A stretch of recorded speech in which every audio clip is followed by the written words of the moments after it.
No, chat. This is something that I want to show you because it is so fucking wild. Bill sponsors have said they're struggling to end child marriage in North Carolina because of the number of lawmakers who married a teenager, married as a teen, or know someone else who did. I just wanted to thank you so much for your courage in sharing your story and how much you inspire me. Before I started this, Married it at was something I put in my 13! past. I had no intentions of dealing with it again. It was done. I dealt with it. I've moved on, and I had no intentions of dealing with it again until I found out that this was still occurring. They just want to raise it to 16, chat. 16! Not even 18! 16! But Mike, how dare you attack the honor of dear old Dixie, Mike? How dare you attack Dixie? Mike, you are prejudiced against the South. Mike, how dare you? How dare you try to put dirt on the stainless banner? How dare you? Double dog dare you. If there's something that I can say that will help children, then I need to say it. I live in the South and I'm very prejudiced against And the South. yes, it was important to come here to make sure that that was said.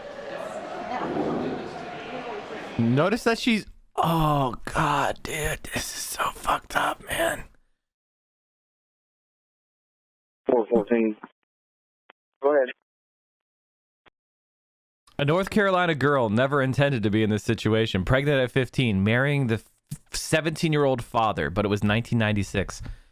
And the girl lived in Eden, a conservative town bordering Virginia with a population around 15,000 and a community that believed the only thing a girl could do in this situation was take responsibility for becoming pregnant and make it right. It was very shaming and very uncomfortable, said the girl. Now a 40-year-old woman. Oh my God, she's a millennial, dude. Oh my God. Millennials in child marriage, dude. Oh my God, dude. Agreeing to marry the father, court documents show, led to years of abuse, which she's still trying to escape. And her experience is being repeated with teenagers in North Carolina today. Under North Carolina law, 14 or 15-year-olds can marry if they become pregnant, and 16 or 17-year-olds can marry with a parent's permission. North Carolina and Alaska are the only two states that allow 14-year-olds to marry. Some North Carolina lawmakers want to stop this from happening and have said that allowing minors to marry has made the state a destination for child trafficking. If North Carolina had banned child marriages, she said, it could have prevented abuse and control that she's still trying to escape from after leaving her marriage of 17 years. Before her story became public, lawmakers balked, making her wonder if telling her story was worth the pain of reliving the experience. Senator Danny Britt, a Lumberton Republican, said his colleagues have told him that they support the intent behind the original bill draft, which would have banned all child marriages, but couldn't vote to pass it because they either married as minors, married a minor, or know someone who married as a minor. At one point, it looked like the best legislators would do for the state's teenagers was to bring the law in line with the state's statutory rape laws and allow 14 to 17-year-olds only to marry someone less than 4 years older. But in a last-minute effort to push it through the Senate, Britt changed the bill so that children younger than 16 couldn't marry, and those 16 and 17 couldn't marry anyone more than 4 years older. The Senate agreed to that change, but the bill stalled again in the House. A House bill that mirrored Britt's original version hasn't moved at all. What the fuck, dude? You can't even get a credit card at 14, and they're going to have you marry for life? Republican hotbed is a hotbed for human trafficking? I'm shocked. Hashtag free Nestor. The woman from Eden told the News and Observer that she believes telling her story could help other teenagers. If I heard someone say they went through this is what it was like, why it's not a good idea, and actually spoke some wisdom and truth in my situation, my experience, I can't imagine what a profound difference that would have been in my life, she said. Only once has she spoken publicly about her marriage and the abuse described in court records that led to a domestic violence protective order. She was immediately threatened and her story was removed from public domains. She agreed to tell her story to the News and Observer on condition of anonymity. Most of her 8 children still live in her home. They range from 9 to mid-20s, and there is an ongoing custody battle between her and her ex-husband. She fears for her safety. It's so hard because my ex-husband, my abuser, is still in my life and still in my kid's life, she said. I know that what it feels like to be helpless and afraid to do everything from a basis of fear. And I can't imagine that there are a lot of people who feel that. I can't imagine that there are a lot of people that feel this way. They met when the woman was a freshman at Moorhead High School in Eden. She was living at home with her mother and stepfather. She was 14, her boyfriend 16. A year later, at 3 months pregnant and 15 years old, the girl had a shotgun wedding to her then 17-year-old boyfriend. We were immediately on welfare, she said.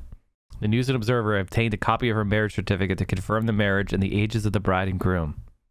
North Carolina laws allowed her mother to sign her daughter's marriage certificate and essentially emancipate her.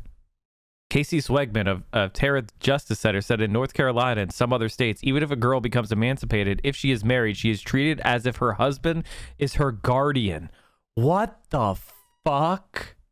Swegman said that it happens by default as people look for an adult in the room, even if the husband is underage as well. And the Eden woman's husband turned 18 within 7 months of their marriage. Because of this, she says she couldn't go to medical appointments by herself. She needed his permission to be on birth control, which he denied. And she couldn't sign for utilities, rent an apartment, or get a driver's license without his approval. Her family, having planned to move more than 5 hours away, left her in North Carolina with her new husband. Holy shit, dude. I just wanted to thank you so much. Okay, we watched this already. Holy shit.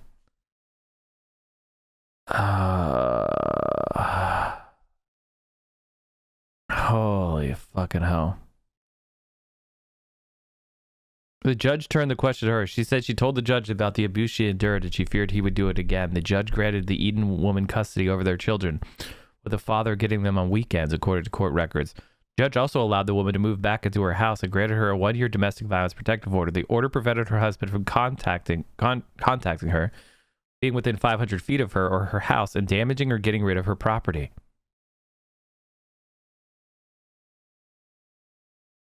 But when she got there, all the bills, cars, and their home were in her husband's name. She had no way to travel, no money, and no phones. It was like starting over, she said. She said over the years, he continued to threaten and intimidate her. In court records, a judge wrote that her husband admitted to the abuse, was sentenced to 179 days in jail, though the sentence was suspended if he obeyed the judge's orders. Court records show that the judge found him in contempt several years later after he stole food, diapers, and electronics, among other things, from her house and told her children that she deserved to be shot in the head. In the midst of everything, she began attending a church that helped support her and her children. Charities gave money up to the family as well. Her ex-husband was ordered to help his family financially, court records confirm. She began seeing a counselor. She asked me the one thing that no one has ever asked me in 32 years, she said. She was like, what is your dream? What did you always want to do with your life? She wanted to be a lawyer, but could come up with 1,000 reasons why that wasn't possible. Her children, their education, their care, and money alone would stop her. I was like, nobody ever asked me or thought I could do anything with my life other than pop out babies, you know, be barefoot and pregnant and take care of this guy, she said. She listened, enrolled her children in public school, applied for financial aid, and in 7 years graduated with her associate's, bachelor's, and law degrees. She passed 2 bar exams last year and is licensed in 2 jurisdictions. Who could even imagine that me, who had been a shell of a person most of my life, could even dream of this, she said. But I did it. Damn. That's incredible. That's incredible. 7 years to get through law school and undergrad. That's fucking great. What was that? 7 kids? That's incredible, man. The woman from Eden and 7 of her children continue to live out of state. But North Carolina recently came to her attention once more. Hearing about the fight to pass Senate Bill 35 and House Bill 41 made her want to encourage change. When her marriage certificate was signed, she said, it took away the rights to any control of her life and its trajectory.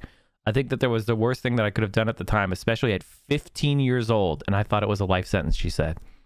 She said she would urge lawmakers to ban minors from marrying without exception.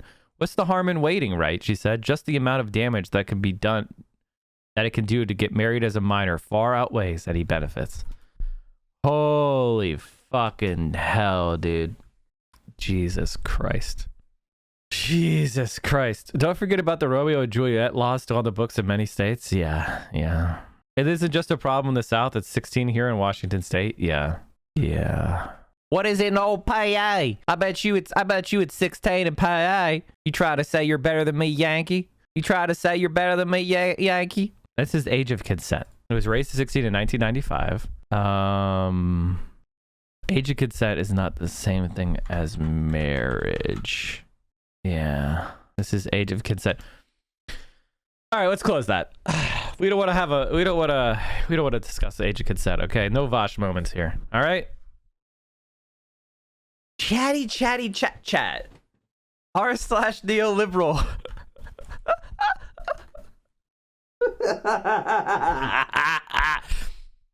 If anyone ever tells you they're a neoliberal, consider that to be a self-report. All right, that is a total and complete self-report. Chat, there's just been an announcement. There's been a message from a representative for Lindsey Graham who just came down with COVID. Wolf Glenn, thank you for the tier 1. Go Nina, hell yeah. Lindsey Graham's official spokesperson. It's a good thing that Senator Graham was vaccinated, because the doctor said that if he wasn't vaccinated, he would be in a lot worse shape.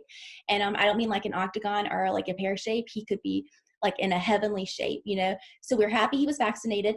The doctors also said he should probably have been masking up, but we said, shh, you know, hold that thought, because, you know, will Senator Graham start masking up? I don't know. Will the border start wearing a condom? Because that's the question we keep asking, and people keep telling us not to say on TV. But I got to tell you, you know, Texas is sitting there barely legal and spread eagle. And guess what? The doctor's calling. We're all pregnant. Congratulations. It's a Mexico. And nobody's saying this because it sounds insane. Okay, but God gives his biggest battles to his hardest soldiers. And Senator Graham is hard. It's a good thing that Senator Graham was vaccinated. Oh.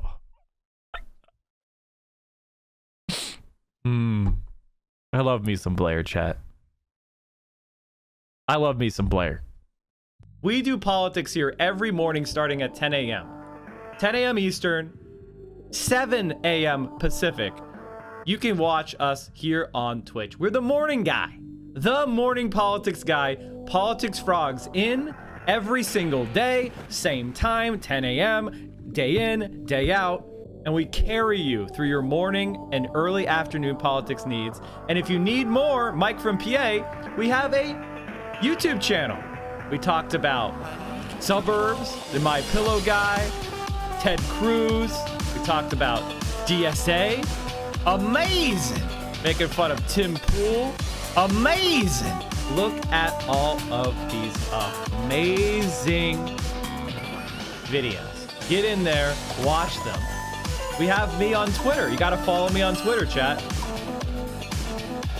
I'm at 20,614 subs. That means I got like 40 followers on Twitter in the last day. You can do better than that. You can do better than that. Go follow us on Twitter. And of course, join the Discord, where we have an incredible community of left-wing streamers. We have left-wing community. We talk about the stream. We talk about politics. There's gaming content. It's a really awesome, supportive place. Direct action, mutual aid. And you can just let off some steam. And also, you can help produce the show. One of the things I do is I look at the links that are put into the news content suggestions chat room on the Discord. Join the Discord, come hang out, and maybe what you want me to talk about will be part of the next show.